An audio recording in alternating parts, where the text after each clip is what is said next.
Good afternoon and welcome to Lunchtime series, proudly powered by leadershipbydesign.co, where we aim to add value to people's lives. You can listen to us live every Wednesday and Thursday at lunchtime, and that's on ebizradio.com, where we talk about everything leadership, coaching, and marketing. And you can listen to the Lunchtime series on all your major podcast channels today. Today, joining me on our coaching segment, we have co-owner and director of Raintree Business Coaching, Leoni Coetzee. Welcome back, Leoni. Awesome. Thank you so much, Kevin. Love being here with you, as always. So we've had a tricky start to our day because we both in a holiday. Our brains have gone to sleep for the morning. But I mean, recently when we did have our pre-discussion around this conversation, it was an important conversation to have, and we really wanted to preface the importance of authenticity. And if we look at what the world is moving towards, ChatGPT 3 had came out, and now they're saying that ChatGPT 4 is 100 million times better than ChatGPT 3. And people, I don't think people are panicked, but people are kind of starting to notice that AI is really at the forefront of people's conversations. And I think the conversation that we're having today is to really preface, and not only what does that mean for us as humans, but also how do we hone that skill, and why is it important, first of all, to leaders and businesses out there, and the importance of really being more intentional and enlightened around the awareness of your authenticity, because AI in itself is not really going to be the authentic you. It might give you a wonderful preface or a wonderful idea around what we're talking about, but what is the authentic self? Where does that fit into, even in a world where there's AI at the forefront of everybody's minds? So, what was your sort of insights from that conversation, and why do you think this is so important? I want to add to your conversation because I agree with you. It's become such a big discussion topic, and I've seen a lot of your social media speaks to specific around that, and where we as leaders need to focus in this ever-changing world and evolving world. And we know the second technology jumps in, it escalates in terms of time, how quickly everything happens. So definitely in light of that conversation, this is such an important topic. Also for me, in our discussion that we had last month around personal power, having the discussion around and digging in a little bit deeper around authenticity became stronger, because for us to be able to really step into our personal power, we need to first understand who we are. And in this world where we are speeding ahead in the speed of light, and often the focus is external, and we are comparing ourselves with the next thing and the other, and constantly pushing and driving. The authentic self often gets left behind, and people, the second we start having the purpose coaching conversation and we ask, well, who are you? People go, actually, I don't know, Yeah. because we forget. Yeah. And how are we supposed to step into our personal power and bring all of that to our businesses and to the roles that we are playing in leadership if we don't know who we are? And that's why this conversation for me is just so important. Just to add to what you're saying, is part of this conversation is also just I use the word intentional, and I think people often, they quite they loosely throw the word around, oh, authenticity is so important for me, and being your authentic self. And my brain kind of goes, when someone's really trying to proclaim it that much, they perhaps don't understand what it means, and you like doth protest too much as well. So what do you think it looks like when we are living an inauthentic self, and how are we inauthentically in the world? What is your sense of that? I think the easiest way to pick this up is the second the focus is on the external. I am trying to.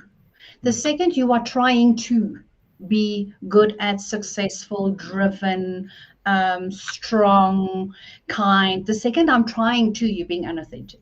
Yeah. The feeling words that come up here is it's hard, it's tough, I'm feeling stuck, I'm feeling exhausted, I'm feeling tired.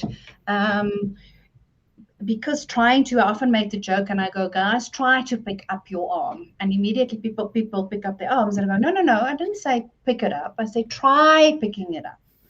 The trying is labored, it's hard. It doesn't come naturally and easy and in flow. So this is where in the business world where we see that frustration, the stuckness, the hopelessness, the frustration, um, where ego steps into the boardroom and that competitiveness walks into the boardroom, and now I'm trying to take someone else, or I'm trying to come up with a better plan than you, or I'm trying to be right.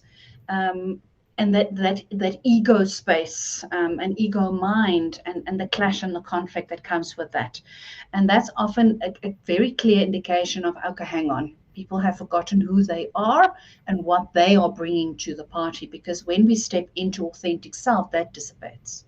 Yeah.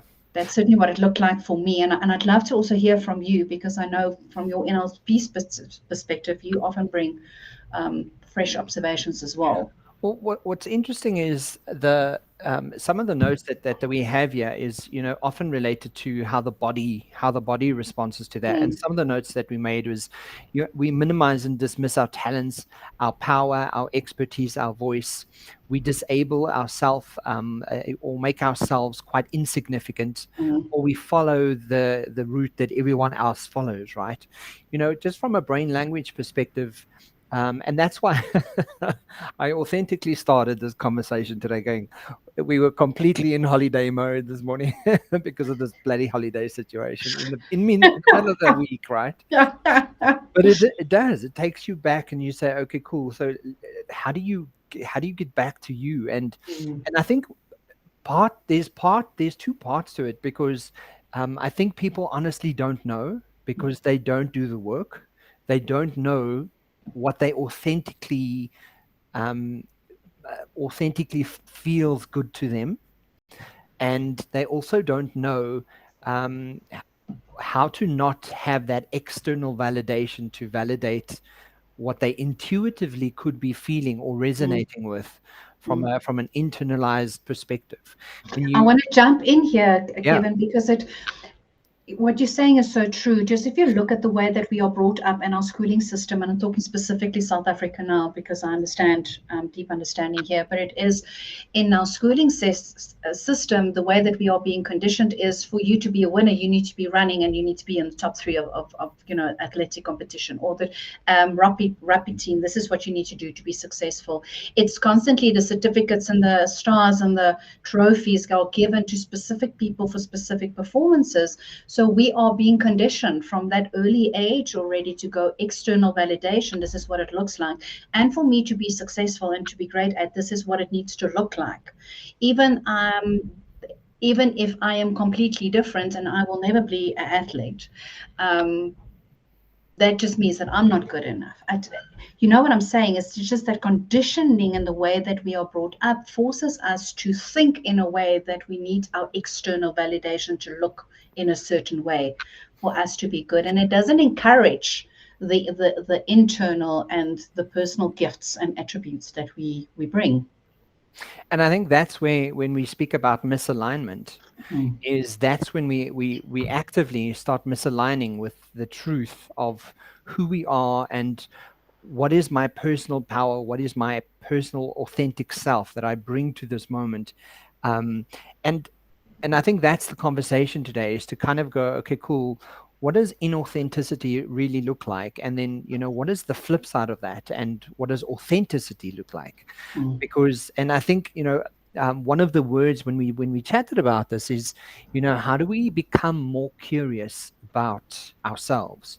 How do we, as a leader of an organization, as a leader of a department, as a leader of my life, how do I just become a little bit more curious and step out of my busyness and my ego self and that chatter brain, that busy brain, and kind of just be a little bit more in observation of how am I looking into my life and going, well, who is that person? Do I like this person? Do you know what resonates? What are my values?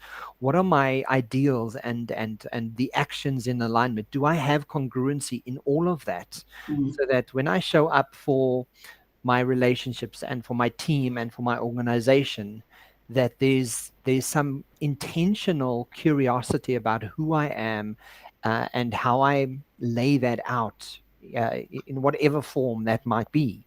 And until we don't understand that we absolutely need more curiosity of self and a bit of alignment, not a bit of alignment, let's re-speak that, um, curiosity of self and absolute alignment with what feels good to me, what resonates with me, what aligns to my values, my beliefs, and my decision making processes, so that I congruently show up for my environment, my day. That is when you're really tapping into your authentic self and your authentic power, and you lead from that space. Mm. And that's when it feels, and that's where you also find, people throw the word around, and people are not always quite sure about how to step into flow. And flow really gets you, I believe that flow really speaks from an absolutely authentic, personal space. And suddenly, I mean, you and I have said this so many times, when we are in that space, when we are in flow, stuff come out of our mouths and we kind of go, wow, I didn't even know that I know this. So, and I think that's what really resonates with, how do I know that I'm being authentic or living an authentic self, is really paying attention and becoming curious of self. And am I really honing in those skills, my personal power, my ease, my flow, and really coming from a position of going, I'm not going to pay attention to the external noise. I'm going to pay attention to how this works and intuitively be led and guided by how I do life. And if we It's, don't, it throws us off yeah, kilter. it gets jarring, right? Yeah. I've got two such beautiful, you've reminded me of two very practical examples of how this played out in my life. The first one is my ex CEO. She's also a mentor for me, and I've learned everything I know about business, I think, from her and a couple of other people. But she often said, surround yourself with people that are better than you. And I looked at that so many times, and it made me realize that I don't have to be everything, and I don't need to know everything. In actual fact, it's very important for me in business to understand where are my strengths, first of all, and secondly, where are my blind spots? What are the areas that I'm not so good at? And then surround myself with team members that are great at that. And as a collective, what we then brought was just so much better. And I'm so grateful for that teaching, because it took a lot of pressure off me, and in that unrealistic expectation of I have to be good at everything, and I have to excel at everything, and I have to know everything. How often do we walk into the boardroom where we need to present, and we get into that whole panic attacks and sweaty palms, because we have the expectation on us, on our own shoulders, to go, I need to know everything in this presentation, and I need to answer every single question in this presentation that anybody throws towards me. um, and in actual fact, that's not true. The truth is that we bring our own strength and we bring our own talents to the world, and we surround ourselves with people that are better than us at all the other stuff that we can't be great at. That was the first one. And the second one, I must say, I did chuckle at myself when I realized this back in the day when I just started my coaching career. I was working, and the client I got was a bunch of engineers. I love them to bits, but oh my greatness, did these guys challenge me. I had 5 of them in the room, and it was a blended session. The CEO was based in Cape Town, and some of them were based in Centurion, and some of them were in the office with me in Joburg. And I just got so intimidated by these engineering guys where I looked at them, I thought, but I know nothing. How on earth can I coach them? All right. And it made me fluster and it made me, yeah. Complete imposter syndrome. And Completely. I yeah, was definitely not authentic and I was definitely not in my power in that moment. And somewhere in all of that madness, I'm so grateful for this lesson because I take it with me every day, was the reminder of I don't have to be great at engineering. I have to be a good coach. And that's all they needed from me. And when I step into who I am and what I brought to the session, it helped me to step back into my personal power. And oh my greatness, there was just magic in that room. And needless to say, it was such a fun bunch of guys and lots of bantering. It was such a pleasant experience. But I had to be reminded of that lesson of who am I and what am I bringing? Because that is all that is expected of me in that session. I don't have to be expert engineer. It's in actual fact exactly. Yeah. impossible for me to be expert engineer. Yeah. Yeah, I mean those are such good examples as well. But I mean, one of the questions that we put down here as a conversation point is why is it so scary and why do we resist this, right? And for me, I think we mentioned it earlier now already that the responsibility of being authentic means that means I have to show up. I That have to means show up. I'm And I need you to responsible. pause there, Yeah, Kevin, because that's it. I need to show up. yeah, And that's petrifying, exactly. right? I can't be hiding behind any excuse, any weakness.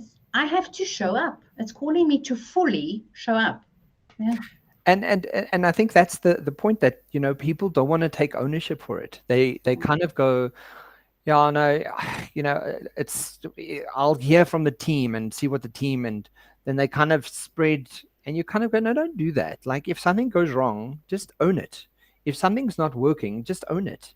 Especially if you're the person who is in a position of power and you're the person who's in a position of leadership or ownership of something, just own it completely and kind of take a moment, an authentic moment of alignment and learn from it, right? Because then again you're coming back from curiosity, and when you're coming from curiosity you're not judging it, Yeah. you're just paying attention to it, and you're And learning. immediately, yeah, you get back into that neutral place where you can just observe and sunlight flows again. Yeah. Yeah, so like just being able to absolutely own the moment, own yourself, own your shortcomings, own your failures, but also own what it is you're good at, own the impact that you do have. And I always refer back to the wonderful Google campaign that they hashtag I am remarkable, where people kind of skew away from like, yeah, I did this, and they don't really want to talk about it because I don't want to sound like I'm full of myself, and their sort of one liner is if it's factual, it's not boasting. Mm. So really just own who the hell you are. If you were the project lead on a massive project and it was hugely successful, there's nothing wrong with telling people I was the project lead on a massive project that's very successful.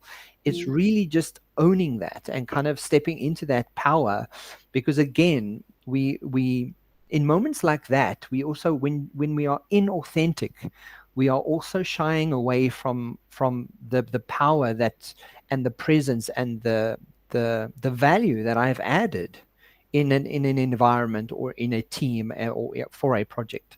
And being authentic really requires you to own that as well. Yeah, it's at both end because you mentioned earlier on when we are inauthentic, we make ourselves small, right? Yeah. We make ourselves small because it is quite petrifying when we really connect with the authentic self and we connect with the personal power and we realize what our potential truly are. We are currently playing around with a tool that Angela, my business partner, has developed around reconnecting with personal power. And people go and meet their personal power and they are petrified because it is so much greater and bigger than they thought it would be. And really taking ownership of that and stepping into that power and understanding it is not boastful and it's not crude and it's not rude and it's not arrogant. It is kind and gentle and great. and it brings change. But it's scary to, first of all, put yourself out there like that, because what if I fail? But like you've mentioned, it's equally as scary to go, but what if I succeed? Because of the little voice in the head that goes, oh, but I can't be so boastful because that's just arrogant. And I don't want to be arrogant in this world. That's just horrible. I don't want to be that person. So it's, the failure as well as the success are equally scary. And that's often why we step into that place of the conditioning. First of all, we've been wired to be externally driven and to compare ourselves with the external world. And then, secondly, when we then step into that understanding of the self, the authentic self, and stepping into that personal power, it's scary to take ownership of that. Whether we then are greatly successful or we make mistakes and we fail, and we have to take ownership of that and own it, and step up and take the next one. It's scary to step up. Yeah. It is. And especially when you're not used to it, and especially if it's not your go-to kind of automated response to life. When you start learning how to kind of just like listen to that voice and go, okay, no, just own that space, be in that space, and see what happens. Be curious about what happens next, right? Yeah. But I mean, so how do I connect to my authentic self? I mean, for you, what is that for you, and how do you specifically connect your true authentic self? So there are a couple of coaching activities that we take clients through when we do purpose work, and we do purpose work specifically around understanding that my purpose is being me. And for me, I need to understand who and what I am, because once I understand who I am, I can go do that in the world. The being becomes before the doing, where often people ask, so what am I meant to be doing? The actual question we should be asking is, what am I meant, who am I meant to be? Yes. Right? So we do have, and there it's quite simply where we just pause a little bit of time and we reflect on what are the things that we are really good at? What are the things that comes easy for us? What are the things that we get excited about doing? It's those things that, like you and I, when we start talking about this stuff, time just flies, right? We don't. It doesn't feel like work. It doesn't feel hard and like walking through syrup. It comes easy and time flies, and it energizes me, and that's a big clue. The things that we do that energizes us, that speaks to who I am. What are my gifts in the world? What are my talents in the world? And that speaks largely to who I am, as a very practical tool to uncover this. And then secondary, doing the intuition work. It's going inwards, and in NLP speaking to that third brain, right? Where we connect with the wisdom brain, that also guides us, and start utilizing that as a tool, where when we are stepping out of that authenticity and we're trying to, what happens for intuition, it closes up in the body. And when we step back into our true selves and we're stepping into our power, it opens up and it starts flowing and things starts coming easier. And for that, and you've said it so many times beautifully, is to just curiously become aware. What is going on for me in this moment? What is happening? Am I stressing? Is it hard? Am I frustrated and angry? Am I pushing? Am I pulling? That's normally outside of personal power. It's stepping into that inauthentic place. Stepping into authenticity, it's flowing, it's easier. It's the answers are coming to me. I don't have to come up with the answers. We are much more in flow and ease. And the tools that we use here is connecting with intuition, that third brain, becoming aware of what are the things that we're really good at, becoming aware that what are the things that it's really hard for me, and how can I make that easier for me, or the things that I can delegate, right?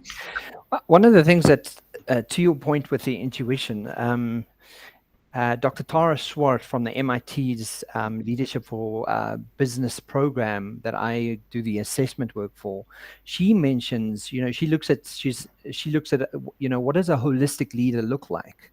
And breaks it down into 6 different areas, from the body-brain connection to what motivates us to, your head brain, your heart brain, your gut brain, as you mentioned now. But what she also mentions as a holistic leader is intuition. Mm, We and there's science to prove why this is so important, and she mm, sort of unpacks it and divulges. And there's a lot of info with Dr. Tara Swart that people can go and check out. But she really just breaks down neuroscience into practical measures, and intuition is one of the things that she uses as a leadership tool. mm, So for us to kind of dismiss intuition as that feeling that it's just a feeling we're having.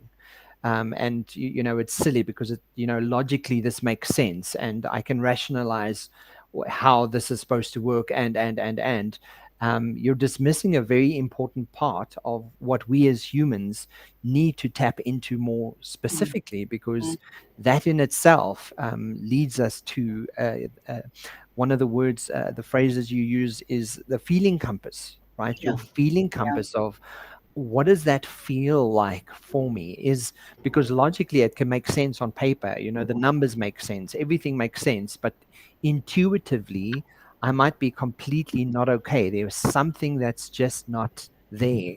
But Mm, using that guide as your feeling compass really gives your decision making process a whole other frame, and um, you know thinking process for you to actually make a decision about what you're doing in life. mm, And I mm. think the more you quiet the mind and become curious, and more listen to that feeling brain and that feeling intuition feeling that you get, it's a far more enlightened way of making decisions and leading as an authentic leader than just going by the numbers.